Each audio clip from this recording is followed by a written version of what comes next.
Hello guys, welcome back to Crick Talks with Kiran. Delhi Capitals versus Gujarat Titans. ഒരു play ഓഫിൻ്റെ കോണ്ടക്സ്റ്റിൽ നോക്കിക്കഴിഞ്ഞാൽ രണ്ട് ടീമുകൾക്കും ഒരുപോലെ ഇമ്പോർട്ടൻ്റ് ആയിട്ടുള്ള ഒരു മത്സരമാണിത്. ഇപ്പോൾ ഗുജറാത്ത് ടൈറ്റൻസിൻ്റെ കാര്യം പറഞ്ഞു കഴിഞ്ഞാൽ ഇന്നത്തെ മത്സരം വിജയിച്ചു കഴിഞ്ഞാൽ അവർക്ക് പ്ലേ ഓഫിലേക്ക് ക്വാളിഫൈ ചെയ്യാൻ പറ്റും. ഡൽഹി ക്യാപിറ്റൽസിൻ്റെ കാര്യമാണെങ്കിൽ ഈ മത്സരം തോറ്റു കഴിഞ്ഞാൽ അവരുടെ കാര്യം കുറച്ചൊന്ന് കഷ്ടത്തിലാവും. കാരണം ഇനി വരുന്ന രണ്ട് മത്സരവും പ്ലേ ഓഫ് കണ്ടൻഷനുള്ള ടീമുകളുമായിട്ടാണ് അവർ കളിക്കേണ്ടത്. അപ്പോൾ അതുകൊണ്ട് തന്നെ ഇന്നത്തെ തോൽവി എന്ന് പറയുന്നത് ഡൽഹി ക്യാപിറ്റൽസിന്റെ ഒരു പ്ലേ ഓഫ് സ്പോട്ടിനെ സാരമായി തന്നെ ബാധിക്കാനിടയുണ്ട്. നമ്മൾ പോയിന്റ് ടേബിളിലേക്ക് നോക്കുകയാണെങ്കിൽ ഈ സീസണിലെ one of the most consistent teams ആണ് ഗുജറാത്ത് ടൈറ്റൻസ് എന്ന് പറയുന്നത്. 11 മത്സരങ്ങളിൽ നിന്ന് 16 പോയിന്റുമായിട്ട് അവർ രണ്ടാം സ്ഥാനത്താണ്. ഇന്നത്തെ മത്സരം വിജയിക്കുകയാണെങ്കിൽ അവർ 18 പോയിന്റുമായിട്ട് പ്ലേ ഓഫിലേക്ക് ക്വാളിഫൈ ചെയ്യും. ഇനി ഡിസിയുടെ കാര്യം നോക്കിക്കഴിഞ്ഞാൽ 11 മത്സരങ്ങളിൽ നിന്ന് 13 പോയിന്റാണ് അവർക്കുള്ളത്. അപ്പോൾ ഇവർ ഇനി അടുത്ത 3 മത്സരങ്ങളും ജയിച്ചു കഴിഞ്ഞാൽ 19 പോയിന്റുമായിട്ട് അവർ അനായാസം പ്ലേ ഓഫിൽ എത്താൻ സാധിക്കും. കാരണം ഇപ്പോൾ നിലവിലെ സാഹചര്യത്തിൽ ഒരു 18 പോയിന്റാണ് പ്ലേ ഓഫ് ഗ്യാരണ്ടീഡ് എന്ന് പറയാൻ പറ്റുന്നത്.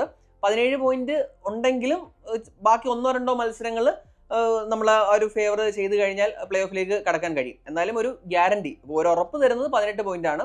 അപ്പോൾ ആ ഒരു സ്ഥിതിയിൽ ഇനിയുള്ള 3 മത്സരങ്ങളും ഡൽഹി ക്യാപിറ്റൽസിന് ഇമ്പോർട്ടൻ്റ് ആണ്. അതുകൊണ്ട് തന്നെ ഇന്നത്തെ മത്സരത്തിലെ തോൽവി എന്ന് പറയുന്നത് ഡൽഹിയെ സാരമായി ബാധിക്കും. ഇനി ഒരു ഫോമിലേക്ക് വന്നു കഴിഞ്ഞാൽ നമുക്ക് ആദ്യം ഹോം ടീമായ ഡൽഹി ക്യാപിറ്റൽസിന്റെ കാര്യം തന്നെ നോക്കാം. അവരുടെ സ്റ്റാർട്ടിംഗ് എന്ന് പറയുന്നത് ഒരു ഹൈ ഫ്ലൈയിങ് സ്റ്റാർട്ടായിരുന്നു. ആദ്യത്തെ 4 മത്സരങ്ങളിൽ 4 വിജയം. അങ്ങനെ ഒരു നമ്മൾ അനായാസം പ്ലേ ഓഫിലേക്ക് കടക്കുമെന്ന് പ്രതീക്ഷിച്ചൊരു ടീമാണ്. എന്നാൽ അവരുടെ പ്രൈമറി ഹോമായ, അത് പ്രൈമറി ഹോം എന്ന് പറയാൻ കാരണം അവരുടെ ആദ്യത്തെ 2 ഹോം മത്സരങ്ങൾ വിശാഖപട്ടണത്തായിരുന്നു. അത് കഴിഞ്ഞ് അരുൺ ജെയ്റ്റ്ലി സ്റ്റേഡിയത്തിലേക്ക് എത്തിയപ്പോഴാണ് ഇവർക്ക് പ്രശ്നങ്ങൾ തുടങ്ങുന്നത്. അവിടെ അവർക്ക് മികച്ചൊരു ഫോം കണ്ടെത്താനായില്ല. ഇപ്പോൾ ആദ്യത്തെ മത്സരങ്ങൾ നന്നായിട്ട് കളിച്ചുകൊണ്ടിരുന്നവർ ഫോം ഔട്ട് ആവുന്ന കാഴ്ചയാണ് കണ്ടത്. ഇപ്പോൾ കെ എൽ രാഹുലൊക്കെ ആദ്യത്തെ മത്സരങ്ങളിൽ ഒരു 160+ സ്ട്രൈക്ക് റേറ്റിൽ കളിച്ചുകൊണ്ടിരുന്ന പ്ലെയറാണ്. എന്നാൽ പിന്നീട് ഇവരുടെ പ്രൈമറി ഹോം ഗ്രൗണ്ടിലേക്ക് വന്നതിന് ശേഷം ആ ഒരു സ്ട്രൈക്ക് റേറ്റിൽ രാഹുലിന്റെ മാത്രമല്ല ബാക്കിയുള്ള പ്ലേയേഴ്സിന്റെ എല്ലാം നമ്മൾ ഡിപ്പ് കണ്ടു. ഇപ്പോൾ അവർക്ക് ആ ഒരു സീസണിന്റെ തുടക്കത്തിലെ ഫോം നിലനിർത്താൻ കഴിഞ്ഞില്ല.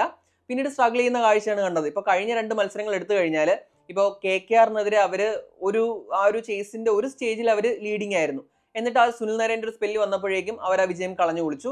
അത് കഴിഞ്ഞിട്ട് കഴിഞ്ഞ മത്സരങ്ങളിൽ ടെറബിൾ ബാറ്റിംഗ് പെർഫോമൻസ് ആയിരുന്നു. ഇപ്പോൾ സൺറൈസേഴ്സിനെതിരെ 133 റൺസ് മാത്രമാണ് അവർക്ക് എടുക്കാൻ കഴിഞ്ഞത്. അതും ആ ഒരു അവസാന നിമിഷം അശുതോഷ് ശർമ്മയും സ്റ്റബ്സും ചേർന്ന് നടത്തിയ ഒരു ചെറുനിൽപ്പ് ഇല്ലായിരുന്നെങ്കിൽ 100-ൽ താഴെ അവർ ആ ഒരു മത്സരത്തിൽ ഒതുങ്ങിയേനെ.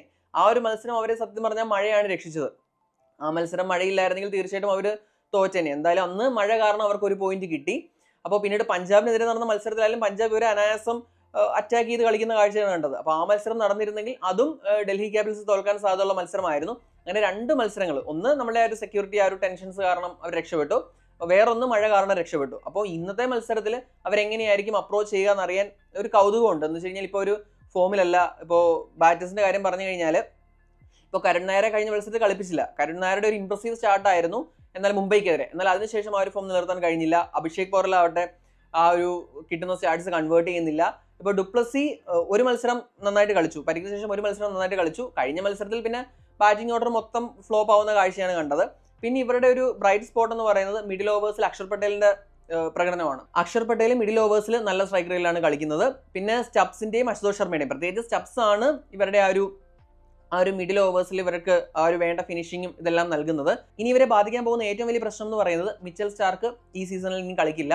ഇപ്പോൾ സ്റ്റാർക്ക് അറിയാലോ, ഒരു ബിഗ് മാച്ച് പ്ലെയർ ആണ്. ഇപ്പോൾ കഴിഞ്ഞ സീസണിൽ KKRനായിട്ട് ആദ്യ മത്സരങ്ങളൊക്കെ അടി ഉണ്ടെങ്കിലും അവസാനമായപ്പോഴേക്കും ആ ഒരു ബിസിനസ് എൻഡ് ആയപ്പോഴേക്കും സ്റ്റാർക്ക് തന്റെ മികവിനൊത്ത് ഉയരുന്നതാണ് നമ്മൾ കണ്ടത്. ഇപ്പോൾ ഫൈനലിലായാലും ക്വാളിഫയറിലായാലും നല്ലൊരു പെർഫോമൻസ് സ്റ്റാർക്ക് കാഴ്ചവെച്ചു. ഒരു ബിഗ് മാച്ച് പ്ലെയർ ആണ്. അപ്പോൾ സ്റ്റാർക്കിന്റെ അഭാവം എന്ന് പറയുന്നത് ഇവരെ കാര്യമായിട്ട് തന്നെ എഫക്ട് ചെയ്യും.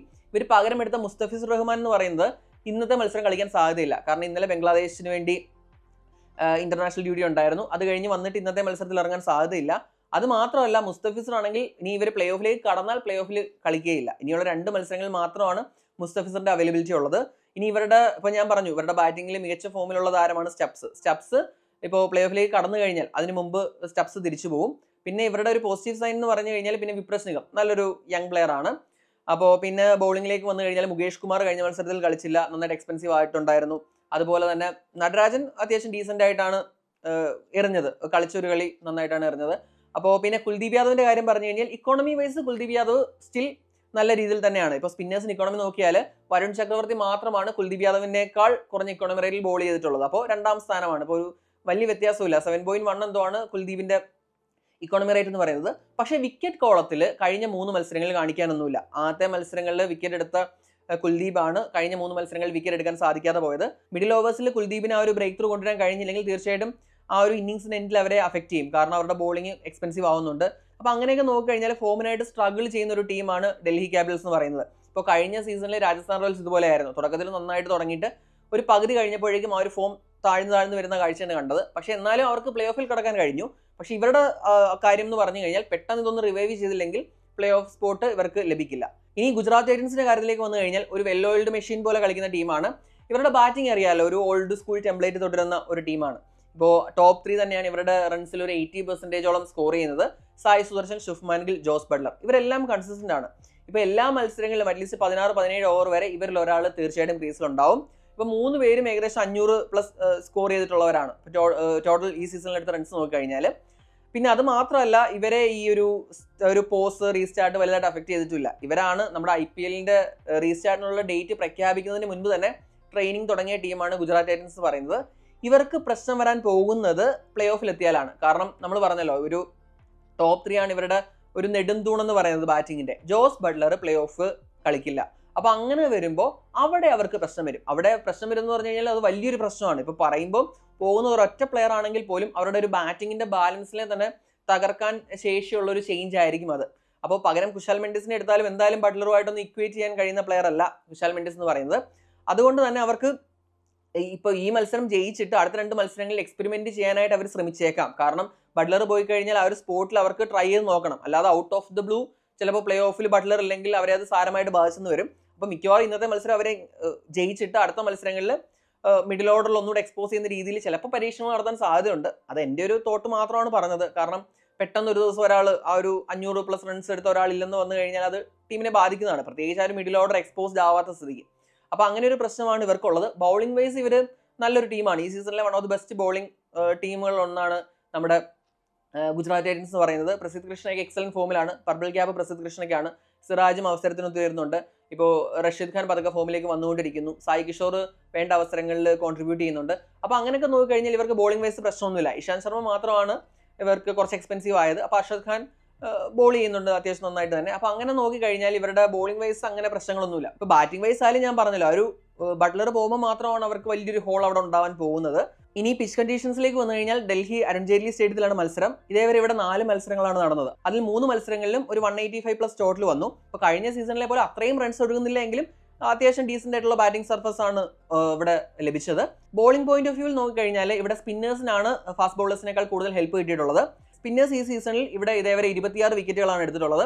അവരുടെ ഇക്കോണമി എന്ന് പറയുന്നത് 8.23 ആണ്. ഫാസ്റ്റ് ബോളേഴ്സിന്റെ കാര്യം പറഞ്ഞു കഴിഞ്ഞാൽ അവർ 19 വിക്കറ്റ് വീഴ്ത്തിയപ്പോൾ ഇക്കോണമി 10.45 ആയിട്ട് ഉയർന്നിട്ടുണ്ട്. അപ്പോൾ തീർച്ചയായിട്ടും സ്പിന്നേഴ്സിന് ഒരു സേ ഉള്ള മത്സരമായിരിക്കും. ഇപ്പോൾ 2 ടീമിലും നല്ല സ്പിന്നേഴ്സും ഉണ്ട്. ഒരു സൈഡിൽ റഷീദ് ഖാൻ ഉണ്ട്, അതുപോലെ തന്നെ സായി കിഷോർ ഉണ്ട്. ഇപ്പുറത്ത് നോക്കിക്കഴിഞ്ഞാൽ കുൽദീപ് യാദവ്, അക്ഷർ പട്ടേൽ, വിപ്രസ് നിഗം ഉണ്ട്. അങ്ങനെ നോക്കിയാൽ 2 സൈഡിലും നല്ല ക്വാളിറ്റി സ്പിന്നേഴ്സ് ഉണ്ട്. ഇനി പ്രെഡിക്റ്റഡ് പ്ലേയിങ് ടൂലിന്റെ കാര്യം പറഞ്ഞു കഴിഞ്ഞാൽ ഞാൻ കഴിഞ്ഞ 2 വീഡിയോയിൽ പറഞ്ഞ കാര്യം തന്നെയാണ് ഇവിടെ ആവർത്തിക്കാനുള്ളത്. കാരണം ഈ ഒരു കൺഫ്യൂഷൻസ് ഒക്കെ എക്സിസ്റ്റ് ചെയ്യുന്നതുകൊണ്ട് തന്നെ നമുക്ക് ആ ഒരു പ്രഡിക്ഷൻ നടത്തുക എന്ന് പറഞ്ഞു കഴിഞ്ഞാൽ അല്പം ബുദ്ധിമുട്ടുള്ള കാര്യമാണ്. DC സൈഡിൽ മിച്ചൽ സ്റ്റാർക്ക് കാണില്ല. പകരം എടുത്ത മുസ്തഫിസ് റഹ്മാൻ ഇന്നത്തെ മത്സരം കളിക്കാൻ സാധ്യതയില്ല. അതുകൊണ്ട് തന്നെ 3 ഓവർസീസ് പ്ലേയേഴ്സ് മാത്രമേ DC നിരയിൽ നിന്ന് കാണാൻ സാധ്യതയുള്ളൂ. അങ്ങനെ വന്നു കഴിഞ്ഞാൽ മുകേഷ് കുമാറോ മോഹിത് ശർമ്മയോ സ്റ്റാർക്കിനെ റീപ്ലേസ് ചെയ്യാനാണ് ചാൻസ്. പിന്നെ ഞാൻ പറഞ്ഞ പോലെ ചിലപ്പോൾ ചേഞ്ചസ് ഉണ്ടായേക്കാം. അതുപോലെ നമ്മൾ GTയുടെ സൈഡ് നോക്കിക്കഴിഞ്ഞാൽ GTയുടെ സൈഡിൽ ഒന്നെങ്കിൽ കാഗിസോറബാദ അല്ലെങ്കിൽ ജെറാഡ് കോയിറ്റ്സി ആയിരിക്കും ഒരു ഫോറിൻ ഫാസ്റ്റ് ഓപ്ഷനായിട്ട് എത്തുക. അല്ലാതെ അവരുടെ ടീമിൽ നിലവിൽ ചേഞ്ചസ് വരാൻ സാധ്യതയില്ല. ഇനി പ്ലേ ഓഫ് വരുമ്പോഴായിരിക്കും അവരുടെ ടീമിൽ കാര്യമായിട്ടുള്ളൊരു ചേഞ്ച് ഉണ്ടാവാൻ സാധ്യതയുള്ളത്. ഇനി players to watch out for. Delhi Capitals നിരയിൽ നിന്ന് KL രാഹുലിന്റെ കാര്യം ഞാൻ ഓൾറെഡി പറഞ്ഞു. ഇപ്പോൾ ആദ്യത്തെ ഒരു മത്സരങ്ങളിൽ കണ്ട ഫോം അല്ല പിന്നീടുള്ള മത്സരങ്ങളിൽ നമ്മൾ രാഹുലിൽ നിന്ന് കണ്ടത്. അപ്പോൾ ഒരു ലീൻ പാച്ച് രാഹുൽ എത്രയും പെട്ടെന്ന് മറികടക്കുക എന്നുള്ളത് ഡൽഹി ക്യാപിറ്റൽസിന് വളരെ അനിവാര്യമായിട്ടുള്ളൊരു കാര്യമാണ്. അപ്പോൾ എങ്ങനെയായിരിക്കും രാഹുൽ പെർഫോം ചെയ്യുക എന്നറിയാൻ ഞാൻ കാത്തിരിക്കുന്നു. ഇനി ഗുജറാത്ത് ടൈറ്റൻസ് നിരയിൽ നിന്ന് ശുഭ്മാൻ ഗിൽ. ഇപ്പോൾ ഗില്ലിന്റെ കാര്യം പറയുകയാണെങ്കിൽ ഈ സീസണിൽ നല്ല ഫോമിലാണ്. അപ്പോൾ അത് മാത്രമല്ല, ഇന്ത്യയുടെ ടെസ്റ്റ് ക്യാപ്റ്റൻസി റോളിലേക്ക് ഗില്ലിന്റെ പേരും ഉയർന്നു കേൾക്കുന്നുണ്ട്. അതുകൊണ്ട് തന്നെ ഗിൽ എങ്ങനെയായിരിക്കും ഇന്ന് പെർഫോം ചെയ്യുക, അതുപോലെ തന്നെ എങ്ങനെയായിരിക്കും തന്റെ ടീമിനെ ലീഡ് ചെയ്യുക എന്നറിയാൻ ഞാൻ കാത്തിരിക്കുന്നു. എന്താണ് നിങ്ങളുടെ അഭിപ്രായം? ഇന്ന് ആരായിരിക്കും വിജയിക്കുക? ഡൽഹി ക്യാപിറ്റൽസോ അതോ ഗുജറാത്ത് ടൈറ്റൻസോ? കമന്റ് ചെയ്യുക. അടുത്തൊരു വീഡിയോയുമായി ഉടൻ തന്നെ കാണാം. Thanks for watching Crick Talks with Kiran.